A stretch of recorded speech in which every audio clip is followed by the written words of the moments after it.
Terima kasih, Cikgu. Baiklah, apa khabar hari ini? Baik. Sudah makan? Belum. Belum, Cikgu. Kenapa belum makan? Cikgu ke? Ya.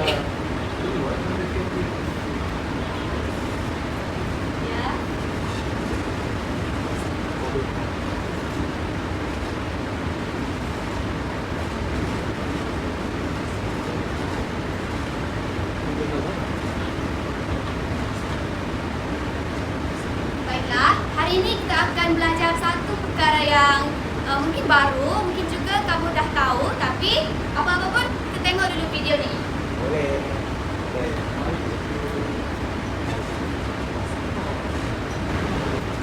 Artificial Intelligence. Setelah sekian lama Artificial Intelligence ataupun AI dibangunkan, kini ia bukannya sekadar fiksyen di dalam movie. AI telah digunakan dalam setiap perkara dalam kehidupan oleh individu ataupun syarikat. Daripada berinteraksi dengan Siri di iPhone hinggalah ke pemanduan kereta Tesla, semuanya menggunakan AI di dalamnya. Malah website seperti Google, Lazada dan YouTube seperti video ini juga menggunakan algoritma tersendiri untuk memberikan apa pelanggan atau pengguna mahukan. Apakah sebenarnya Artificial Intelligence? Mungkin kita perlu memahami apa itu intelligent. Intelijen dalam bahasa teknologi adalah bermaksud mengumpul data di seluruh dunia dan menggunakan data tersebut dalam memberikan ramalan untuk jangka masa pendek atau panjang. Ia termasuklah manusia dan juga mesin. Baiklah, jadi setelah kamu tengok video tadi, apa yang kamu faham daripada video itu? Robot. Robot, AI, tentang AI lagi, Teknologi. teknologi, betul? pengumpulan data. Baik, pengumpulan data. Jadi, siapa pernah dengar tentang AI? Macam yang Yaya cakap tadi, tentang AI. Siapa pernah dengar? Ya, Cikgu. AI. Siapa tahu AI ni apa? Macam Google. Betul ke? Lagi? Siapa ada pendapat lain? AI. Okey. Jadi, secara ringkasnya, AI ini ialah mesin ataupun sebarang teknologi yang manusia cipta untuk menggantikan kerja manusia.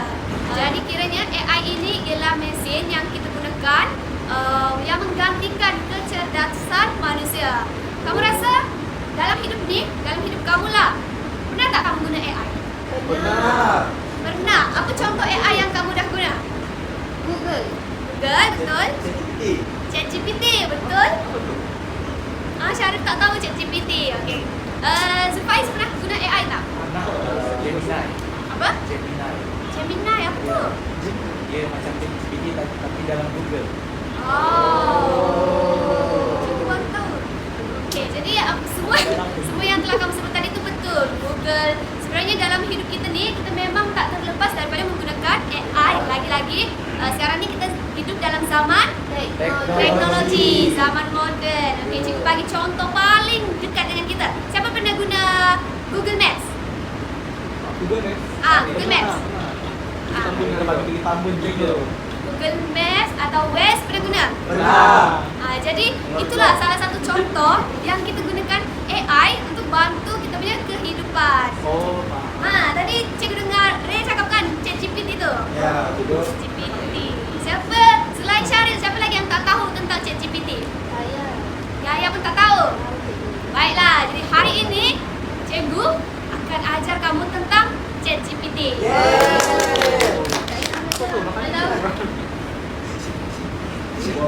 Dia macam bersih-bersih. Dia cantik.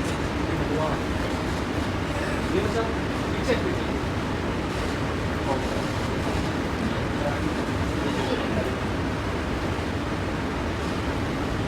Sebelum tu, apa itu ChatGPT? Cikgu nak minta Ray, boleh tak Ray kongsikan sedikit kepada kawan-kawan apa yang Ray faham tentang ChatGPT? Saya bagi tahu pengalaman lah cikgu. Pengalaman. Boleh? Saya pernah menggunakan ChatGPT untuk menghasilkan gambar Harimau. yang saya inginkan. Wow. Ya. Siapa yang ajar guna ChatGPT tu? Dari mana Ray tahu? Yang saya nampak daripada TikTok. Itu. Ya. Bagus.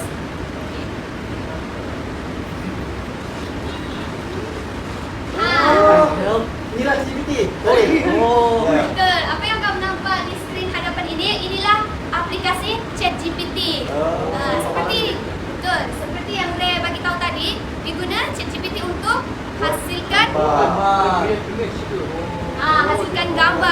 Jadi ChatGPT ini satu aplikasi yang sangat banyak kegunaan, terutamanya untuk pelajar. Jadi kiranya dalam pendidikan lah. Sebagai contoh tadi Ray cakap untuk hasilkan gambar. Selain itu, apa lagi Ray? Kita boleh bertanya kepada ChatGPT dan dia memberikan jawapan. Betul. ChatGPT ini kamu boleh tanya apa je soalan yang kamu nak tanya. Contoh, kamu nak tanya tentang fakta-fakta. Jadi kamu tanya ChatGPT dan dia akan bagi fakta-fakta yang kamu minta tu. Selain itu, apa lagi? Kamu juga boleh minta ChatGPT ni tolong selesaikan tugasan yang kamu tak faham. Contoh, contoh kerja rumah kamu tengah belajar tentang kata kerja. Kamu tak faham ni kata kerja. Jadi kamu boleh guna ChatGPT untuk terangkan tentang konsep kata kerja, macam mana nak guna kata kerja macam tu. Faham? Kamu nak tak cikgu tunjukkan cara nak guna? Baiklah, jadi cikgu akan tunjukkan cara-cara guna ChatGPT. Senang saja, kita cuma perlu bagi arahan pada ChatGPT tentang apa yang kita nak tahu atau apa yang kita nak. Contohnya, kita nak tahu tentang topik kata adjektif. Jadi, kita boleh minta ChatGPT ni terangkan konsep kata adjektif.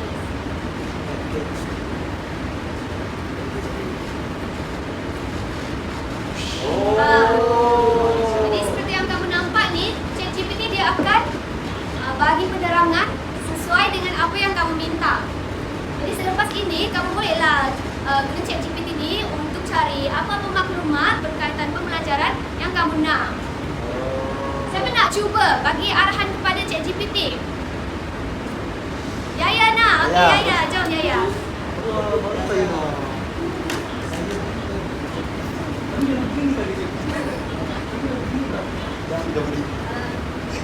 Yaya nak cari tentang apa? Cuba dah cikgu.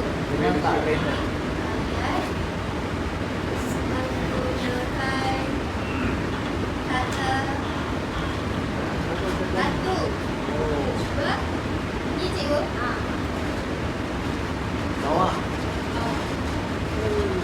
Nampak tak? Terima kasih Yaya.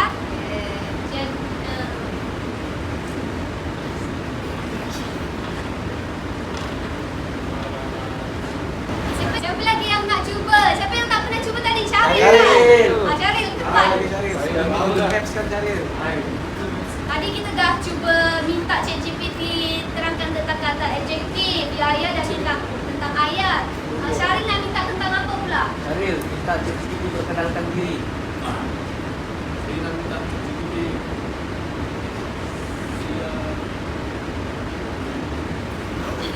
Sila duduk dia.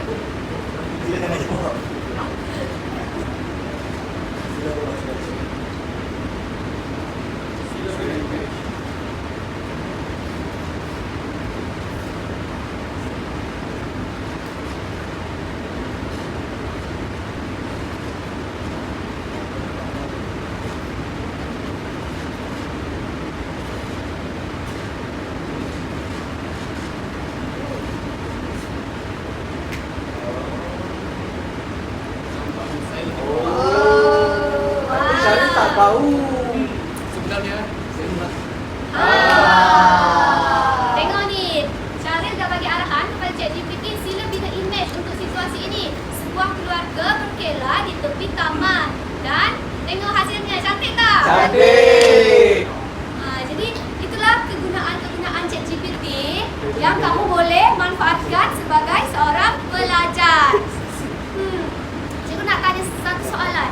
Kamu rasa ChatGPT, tadi kan kamu dah tahu cara nak guna dan kamu dah tahu sedikit kelebihannya. Kamu rasa ChatGPT ni dia lebih banyak memberi kebaikan atau keburukan kepada pelajar? Kebaikan. Kebaikan. Yakin? Yakin. Baiklah, sebelum tu kita akan baca sebuah rencana dulu.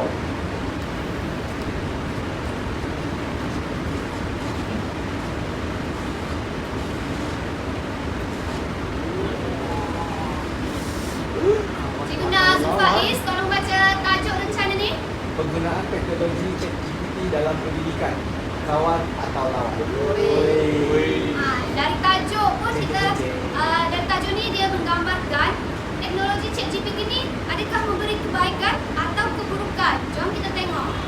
Cikgu nak minta kamu baca perenggan ni. Rek boleh? Boleh cikgu? Ya, Rek.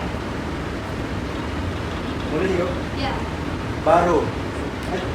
Baru-baru ini Stack Overflow mengharamkan ChatGPT kerana robot AI menganggap berisiko untuk memberi jawapan salah, yang mana purata jawapan itu terlalu rendah dan berbahaya apabila pengguna ingin mendapatkan maklumat sahih. Kesannya, maklumat palsu akan disebar dengan meluas jika penggunaan ChatGPT ini tidak dikawal dengan sebaiknya. Selain itu, data latihan terkini yang digunakan dalam perisian tersebut pada September 2021 dan pelbagai informasi baru telah dikemaskini dan berubah. Ini bermakna data latihan yang digunakan agak lama bagi dunia teknologi yang bergerak atas. Antara perkara yang paling bahaya zaman ini, penulisan kod malware juga senang dijana melalui perisian ini untuk digunakan sebagai bahan penipuan yang berkemungkinan akan menjadi senjata cyber terbesar dunia. Baik, terima kasih Rek. Seterusnya cikgu nak minta Yaya mula baca perenggan kedua. Secara ringkasnya, ChatGPT ialah satu program komputer yang direka untuk berbual dengan manusia, persis kita berbual dengan seseorang. Program ini beroperasi dengan cara melihat set data besar perbualan yang pernah dimiliki orang dan menggunakan informasi tersebut untuk menjana respons yang sesuai dan berkaitan dengan perbualan. Sebagai contoh, jika anda bertanya soalan ChatGPT, ia akan melihat perkataan yang anda gunakan dan cuba memahami apa yang anda tanya. Baik, terima kasih. Seterusnya cikgu nak minta Syarif pula baca perenggan yang ni, ketiga ni. Dia kemudian akan menggunakan maklumat tersebut untuk menjana respons yang sesuai dan masuk akal dalam konteks perbualan. Oleh itu, lebih banyak maklumat yang anda berikan, lebih baik respons AI. ChatGPT boleh belajar daripada apa yang anda masukkan serta daripada pernyataan kelayakan dan soalan susulan. Di sebalik membantu individu mendapatkan maklumat dan mengumpulkan data dalam masa yang singkat, ChatGPT tidak terkecuali dengan kesan negatif yang akan ditinggalkan dalam dunia akademia. Baik, terima kasih Syaril. Dan terakhir cikgu nak minta Faiz baca perenggan yang ni pula. Risiko penipuan dalam kalangan pelajar juga akan semakin meningkat jika penggunaan ChatGPT tidak dikawal dalam program akademik. Sama ada ChatGPT bakal menjadi pengganti makalah data terbesar dunia, Google maupun pendidik tidak dinafikan teknologi seumpama ini bakal menjadi kegunaan utama dalam berbagai bidang pada masa hadapan. Sebaiknya penggunaan perisian ini secara tambahan perlu digalakkan, namun penggunaannya dalam proses pengajaran dan pembelajaran perlu diperhalusi sebelum kaedah pendidikan tradisional digantikan dengan teknologi AI pada masa hadapan. Baik, terima kasih Faiz. Jadi, setelah kamu buat pembacaan rencana ini tadi tentang teknologi ChatGPT, kawan atau lawan, apa yang boleh kamu faham daripada rencana ni? Lawan. Lawan. Lagi? Bergantung kepada pengguna, cikgu. Bergantung kepada pengguna. Lagi? Rek? Risiko ada risiko penggunaannya. Betul, ada risiko. Jadi, secara ringkasnya daripada rencana ini, kita dapat tahu ChatGPT ni penggunaannya betul memberi kebaikan macam yang dah kita bincangkan tadi, boleh bantu kita belajar, boleh bantu kita hasilkan gambar, tetapi dalam masa yang sama juga ChatGPT ni ada keburukan. Cuba kamu fikir apa salah satu keburukan daripada penggunaan ChatGPT ni dalam kalangan pelajar? Rasanya apa? Boleh buat pelajar jadi malas. Betul. Boleh buat pelajar jadi malas sebab kenapa tu? Sebab apa? Sebab pelajar harus minta dan dia beri support. Betul. Baiklah. Selepas ini kita akan buat satu aktiviti untuk kita ketahui dengan lebih lanjut apa sebenarnya kebaikan dan apa sebenarnya keburukan ChatGPT ini untuk pelajar.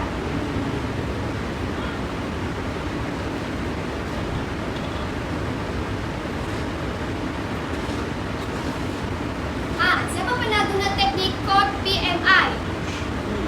Benar, cikgu. Benar. Baiklah, hari ini kita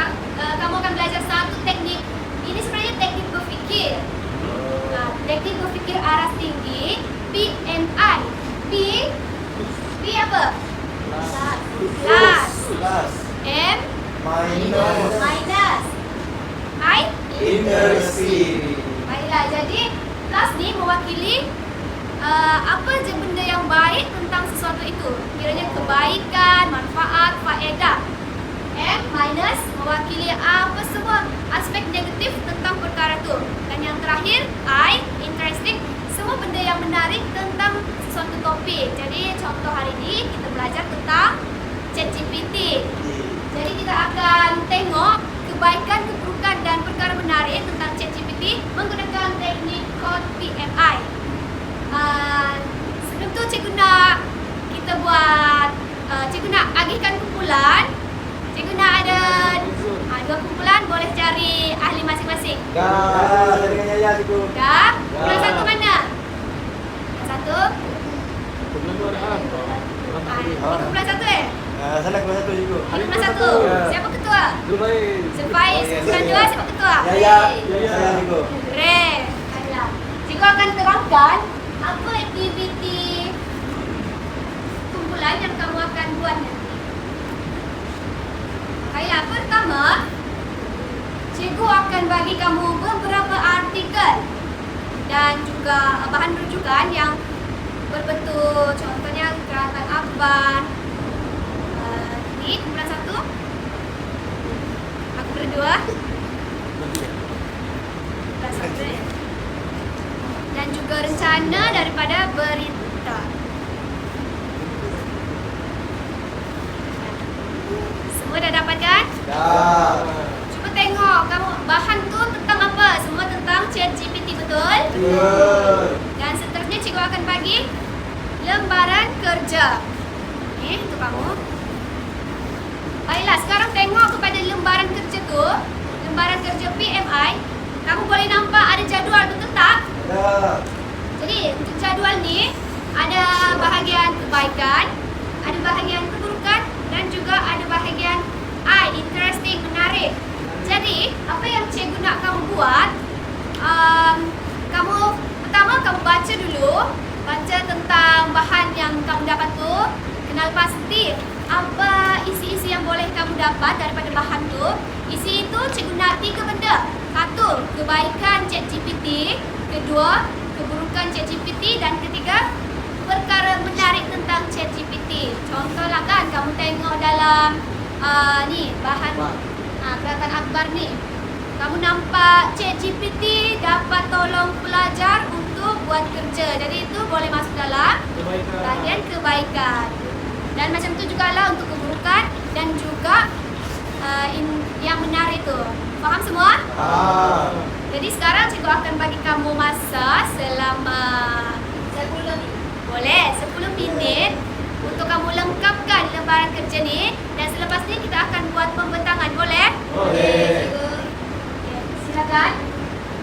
Kalau ada apa-apa soalan boleh tanya cikgu terus.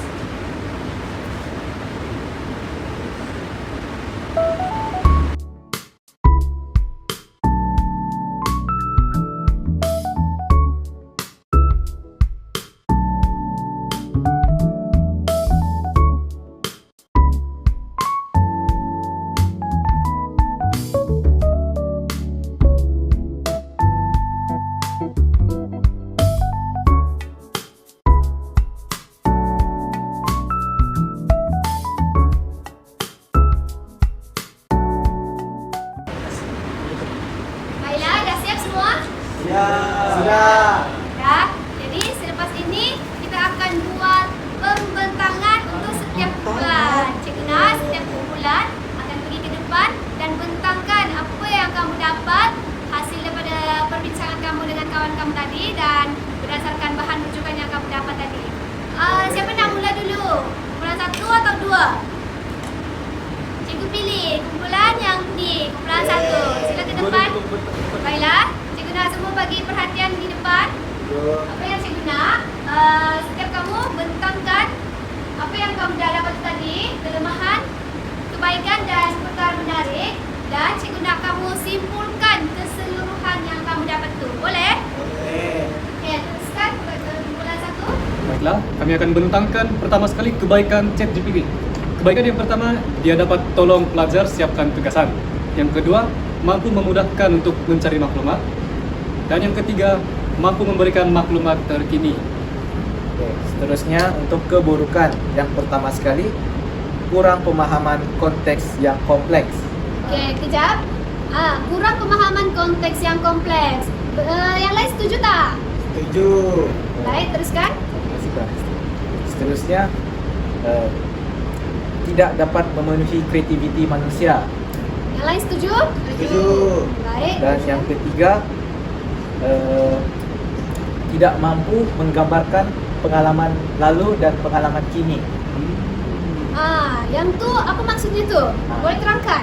Contoh macam saya minta ceritakan pengalaman saya. Saya dah bagi perincian berkenaan kehidupan seharian saya contohnya. Tapi ChatGPT itu tidak mampu untuk menyalin semua pengalaman yang saya senaraikan dan berkemungkinan dia akan mengubah cerita asal yang saya beri. Faham. Yang lain faham? Setuju tak? Setuju. Baiklah, teruskan kepada yang menarik. fakta menarik tu. Fakta menariknya, ChatGPT ini mudah diakses. Betul tak? Boleh guna telefon pintar ataupun komputer riba. Yang penting ada internet. Seterusnya, walaupun dia tidak mampu menjana kreativiti yang kita inginkan, tetapi berkemungkinan dia boleh menjadi lebih kreatif daripada apa yang kita sangka. Dan yang terakhir,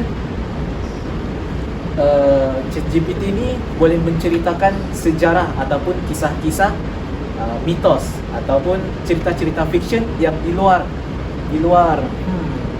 Kotak pemikiran. di luar kotak pemikiran manusia itu sendiri. Baiklah, semua maklumat yang kamu peroleh tu, cikgu rasa betul semua. Jadi sekarang ni cikgu nak minta Syaril pula cuba rumuskan apa yang kamu dah dapat daripada bahan-bahan rujukan tadi. Baiklah, berdasarkan kebaikan ChatGPT, apa yang boleh saya rumuskan? ChatGPT ini sememangnya banyak kebaikan dia terutama kepada manusia dan khususnya kepada pelajar. Kamilah sebagai pelajar tu untuk mencari maklumat. Seterusnya, Zulfaiz. Tetapi Apa tetapi tu? dia ada juga keburukan dia seperti yang kami nyatakan tadi. Jadi solusinya di sini, kebaikan dan keburukan ChatGPT itu adalah berdasarkan penggunanya sendiri, kerana ChatGPT hanyalah alat yang membantu. Dia tidak akan kenal pengguna itu baik atau buruk, semuanya berdasarkan arahan yang diberikan. Sangat betul. Cikgu suka dengan rumusan kumpulan ini. Bagi tepukan. Baiklah, boleh duduk. Terima kasih, Ibu. Seterusnya, kumpulan Ray dengan Yaya pula. Sila ke depan. Dan kumpulan lain, sila beri perhatian kepada kumpulan Ray dengan Yaya. Okey, cikgu. Kita tengok apa yang mereka dapat daripada bahan-bahan rujukan yang cikgu dah bagi tadi. Cikgu. Silakan. Untuk fakta yang pertama itu kebaikan ChatGPT. ChatGPT boleh menjimatkan masa, iaitu terutamanya kepada guru dalam membuat persiapan bahan mengajar. Betul tak? Yang lain setuju tak? Setuju. Setuju. Yang kedua, ianya dapat membantu guru dalam tugas penggradan. Betul. Yang ni cikgu nak kongsi sedikit lah.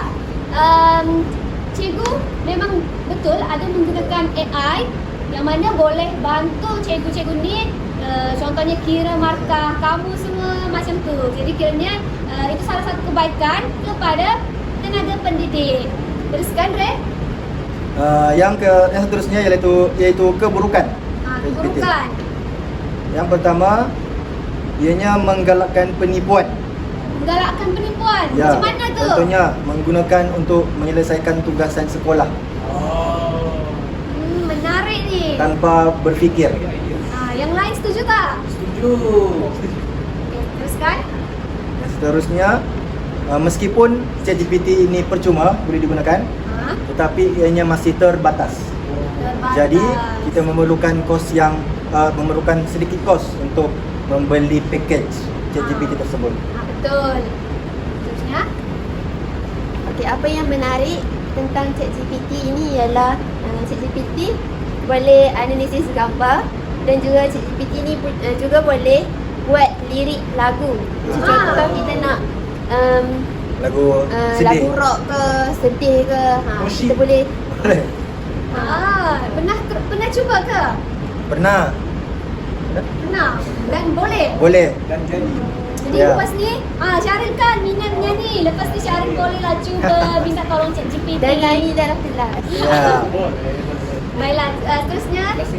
Secara kesimpulannya, kemajuan teknologi menggunakan AI iaitu ChatGPT sudah sememangnya dapat memberikan banyak manfaat kepada kita, terutamanya untuk pendidikan di sekolah. Tetapi Tetapi ChatGPT ni juga ada keburukannya. Contoh kita sebagai pelajar, kita bolehlah guna sepenuhnya ChatGPT ni untuk buat tugas sekolah kita. Kita kena sikit-sikit je. Macam kalau kita nak tengok nota boleh dah. Kalau jawapan tu nak cek jawapan boleh dah. Betul tu. Jadi, cikgu suka juga dengan rumusan kumpulan ni. Bagi tepukan. Jadi, setelah cikgu tengok pembentahan kamu, cikgu dah dengar idea dan apa yang kamu dah rumuskan daripada apa yang kamu, maklumat-maklumat yang kamu peroleh daripada bahan rujukan tadi, apa yang cikgu boleh nampak ialah kamu memang dah faham tentang ChatGPT ni. Betul dia ada kebaikan dan keburukan. ChatGPT ni banyak memberi kebaikan kepada pelajar. Tetapi hanya jika pelajar, kamu lah ni, kamu menggunakan ChatGPT tu dengan baik. Maksudnya tak salah gunakan. Sebab bila kamu salah gunakan, jadilah macam tadi tu, keburukan-keburukan. Jadi lepas ni, kalau nak guna ChatGPT boleh. Kamu nak minta tolong tentang apa-apa tugasan ataupun topik ataupun nota, boleh. Tapi jangan sepenuhnya. Tak bolehlah apa je tugasan kamu minta ChatGPT yang buat. Itu di situ jadi kamu tak beretika. Betul, tak beretika dan itu boleh membuatkan kamu jadi malas. Betul tak? Jadi sebenarnya kita sekarang ni dah menghampiri akhir waktu pembelajaran.